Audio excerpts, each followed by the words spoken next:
బెంగళూరు పోలీసులు విచారణకు తాను ఈ రోజు విచారణకు హాజరు కాలేనని సినీ నటి హేమ లేఖ రాశారు సీసీబీ పోలీసులకు. అలాగే బెంగళూరు రేవ్ పార్టీ కేసులో సినీ నటి హేమకు బెంగళూరు సీసీబీ పోలీసులు నోటీసులు ఇచ్చారు. అలాగే డ్రగ్స్ తీసుకున్నట్లుగా విచారణలో వెల్లడి కావడంతో నటి హేమకు నోటీసులు ఇచ్చారు. ఇవాళ విచారణకు హాజరు కావాలని కోరారు. అయితే తాను ఈ రోజు విచారణకు హాజరు కాలేనని, వైరల్ ఫీవర్ తో బాధపడుతున్నారని సినీ నటి హేమ బెంగళూరు సీసీబీ పోలీసులకు లేఖ రాశారు. ఇక విచారణకు హాజరు కావడానికి తనకు కొంత సమయం కావాలని కోరారు.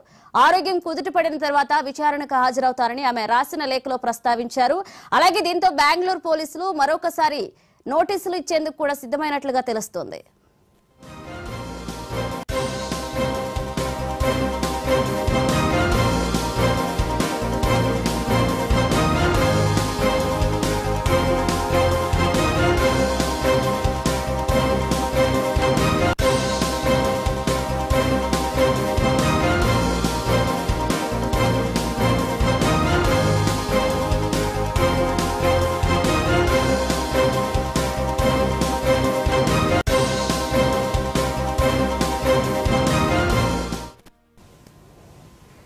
బెంగళూరు సీసీబీ పోలీసులు ఈ రోజు నటి హేమ విచారణకు హాజరు కావాలంటూ నోటీసులు జారీ చేశారు. అలాగే కొంత సమయం కావాలంటూ కూడా సీసీబీ పోలీసులకు నటి హేమ లేఖ రాశారు. ఆ లేఖను కూడా పరిగణలోకి తీసుకోలేనట్లుగా తెలుస్తుంది. ఇదే అంశానికి సంబంధించి మరిన్ని అప్డేట్స్ మా క్రైమ్ బ్యూరో చీఫ్ మధు అందిస్తారు. మధు, పార్టీలో ఇచ్చినటువంటి నోటీసులు ఏవైతే ఉన్నాయో ఆ నోటీసులకి హేమ అయితే రిప్లై ఇవ్వడం జరిగింది. తాను వైరల్ ఫీవర్ తో బాధపడుతున్నాను కాబట్టి హాజరు కాలేకపోతున్నాను, కొంత సమయం ఇవ్వాలి అంటూ కూడా అడిగిన నేపథ్యంలోనే ఇప్పుడు సెంట్రల్ క్రైమ్ బెంగళూరు పోలీసులు ఏం చేయబోతున్నారు అనేది చాలా కీలకంగా మారబోతుంది. అయితే మరొకసారి నోటీసులు ఇచ్చేందుకు సిద్ధమైనట్టుగా తెలుస్తుంది. ఇవాళ హాజరు కావాలంటూ గతంలో ఇచ్చినటువంటి నోటీసులు ఏదైతే ఉన్నాయో ఆ నోటీసులకు హేమ రిప్లై ఇచ్చిన నేపథ్యంలోనే దానికి మరొక నోటీసులు సర్వ్ చేసి ఆమె హెల్త్ కండిషన్ రిపోర్ట్ అంతటిని కూడా ఒకసారి వాళ్ళు పరిశీలిస్తారు. నిజంగానే హేమ వైరల్ ఫీవర్ తో బాధపడుతుందా అనే దాని మీద ఇక్కడ వాళ్ళు చాలా లోతైన ప్రజలు చేస్తారు. సో ఈ నేపథ్యంలోనే ప్రస్తుతం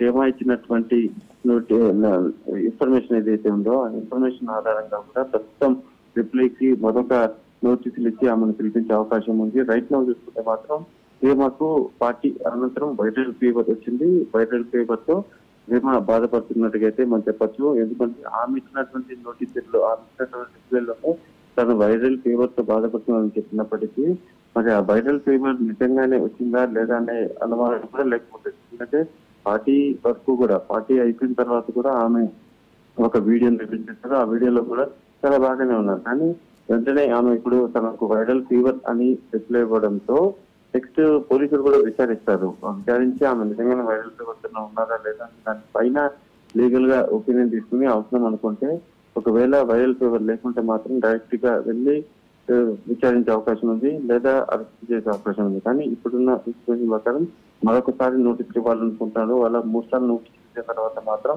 హాజరు కాకపోతే డైరెక్ట్ గా ఆమె కోర్టు అనుమతి ద్వారా అరెస్ట్ చేసే అవకాశం కనిపిస్తుంది.